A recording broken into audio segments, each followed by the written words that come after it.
नमस्ते, मैं राखी। Last 2 episode से हम डिस्कस कर रहे थे फ्रैक्शन टू डेसिमल कन्वर्शन का जनरल रूल।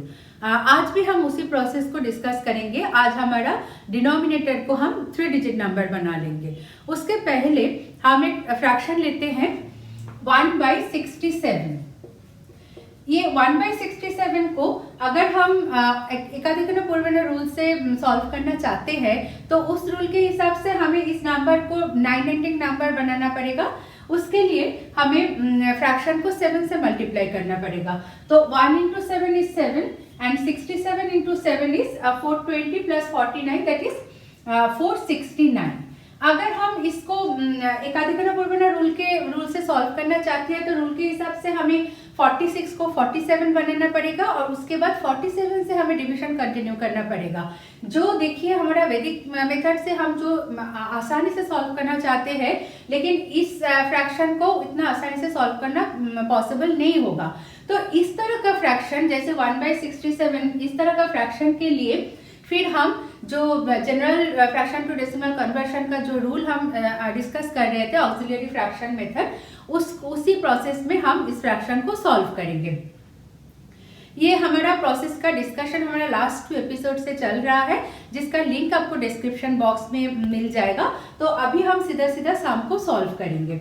तो हम 1/67 लिखते हैं। इसका ऑक्सिलरी फ्रैक्शन होगा 1/70 दैट इज 0.1/7। तो जो प्रोसेस हम फॉलो कर रहे थे उसके लिए सबसे पहले हमें लिखना पड़ेगा multiply two quotient. Multiply two quotient क्या होगा? 69 - 67 दैट इज 2।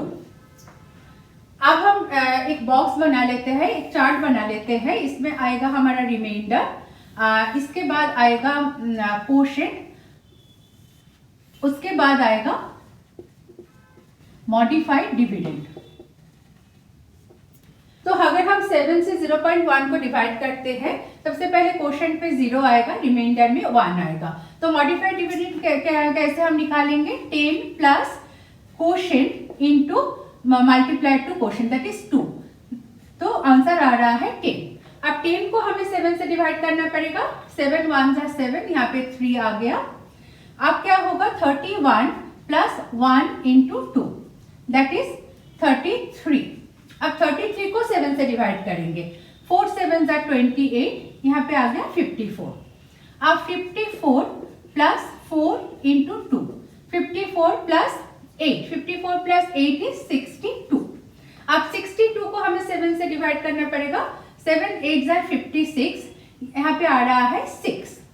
अब 68 plus 8 into 2, 68 plus 16, 68 plus 10 78, 78 plus 6 is 84।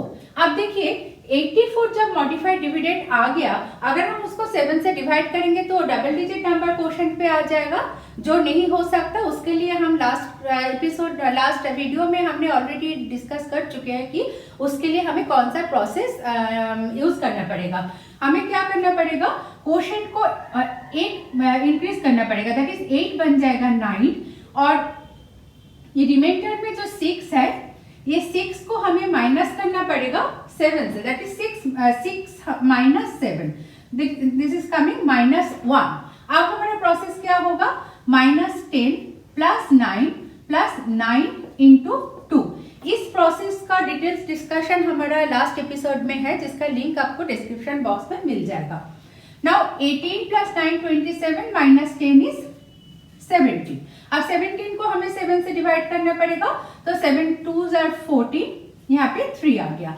अब अगर हम आंसर लिखेंगे इस प्रोसेस में, हम इस तरह से हम इस प्रोसेस को कंटिन्यू कर सकते हैं, मतलब हम कोशेंट को और बढ़ा सकते हैं, बट अब इतना बहुत है, इसीलिए हम आंसर को यहीं पे खत्म करते हैं। तो हमारा 1/67 का जो आंसर आ रहा है दैट इज 0.01492। ये है 1/67 को हमारा ऑक्सिलरी फ्रैक्शन मेथड से हमने सॉल्व करके आंसर निकाला, जिसमें हमने एकाधिकरण पूर्ववर्ती रूल को हमने अप्लाई नहीं किया, क्योंकि हमारा डिवीजन टफ हो रहा था। तो इस तरह का फ्रैक्शन के लिए हमें ये वाला जो अभी जो जनरल रूल हम यूज कर रहे हैं, इस रूल बहुत यूजफुल है। इसमें थोड़ा सा प्रैक्टिस चाहिए। अगर प्रैक्टिस करेंगे तो बहुत जल्दी आपका फ्रैक्शन टू डेसिमल कन्वर्शन का आंसर आप निकल सकते हैं।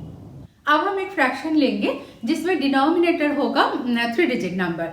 सपोज फ्रैक्शन है 17/117। तो प्रोसेस के हिसाब से इसका ऑक्सिलरी फ्रैक्शन क्या होगा? 17/120 और इसको हम लिखेंगे 1.7/12।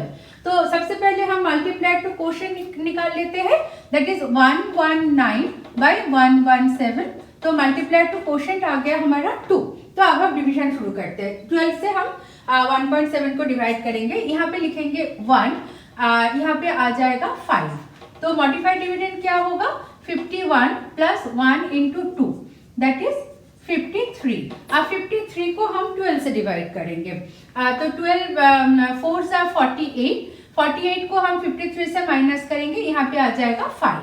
तो 54 plus 4 into 2 that is 54 plus 8। 54 plus 8 is 62। अब 62 को हम 12 से डिवाइड करेंगे।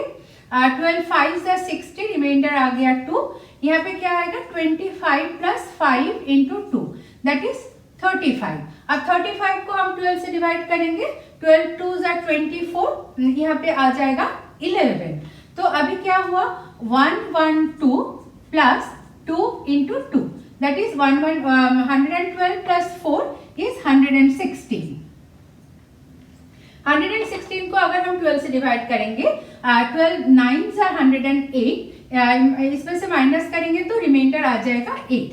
तो हम यहाँ पे अगर डिवीजन को कंप्लीट करते हैं तो ये आगे और भी कंटिन्यू हो सकता है। तो अगर हम यहाँ पे खत्म कर देते हैं डिवीजन को, तो हमारा 17/117 का आंसर क्या आ रहा है?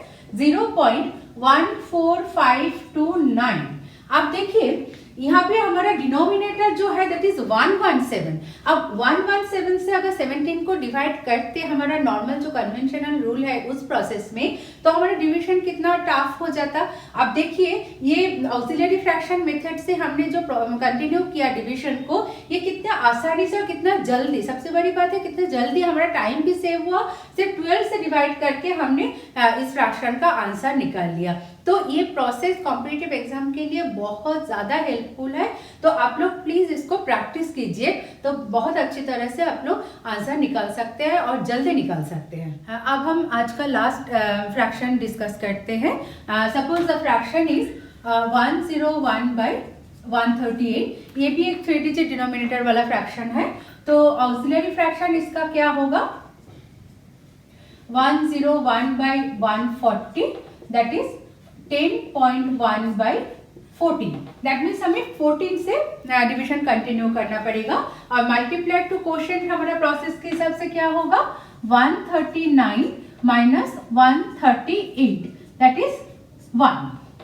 तो हम डिवीजन कंटिन्यू करते हैं। अगर 14 से 101 को डिवाइड करेंगे तो 14 7 आ रहा है 98। 98 को 101 से सब्ट्रैक्ट करेंगे तो आएगा 3। तो मॉडिफाइड डिविडेंड होगा 37 प्लस 7 इंटू 1।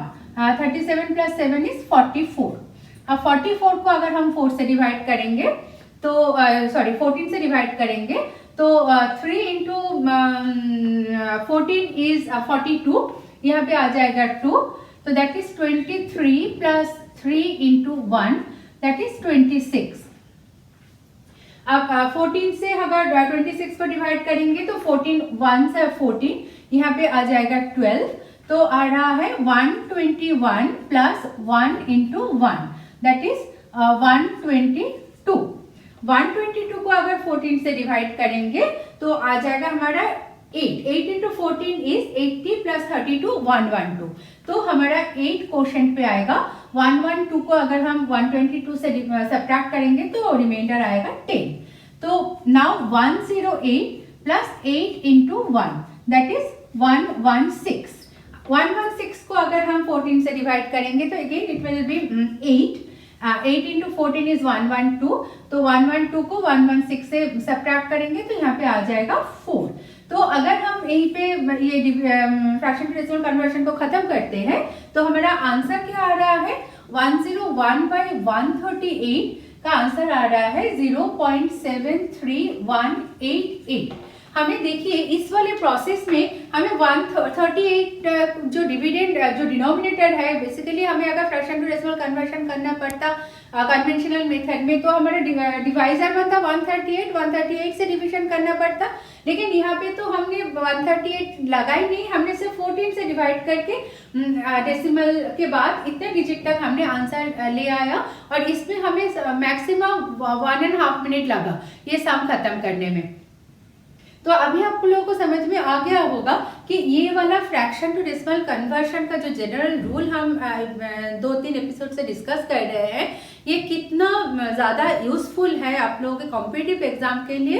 एंड किसी भी कहीं भी अगर आपको फ्रैक्शन टू डेसिमल कन्वर्शन करना पड़ा, सब जगह पे इस प्रोसेस को अप्लाई कर सकते हैं और बहुत जल्दी टाइम सेव कर सकते हैं, जो बहुत ज़रूरी होता है।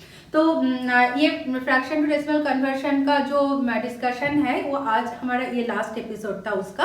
नेक्स्ट एपिसोड में हम दूसरा कुछ टॉपिक लेकर आएंगे। तब तक के लिए आप लोग प्लीज़ ये वाला प्रोसेस को प्रैक्टिस कीजिए। Stay safe. नमस्ते।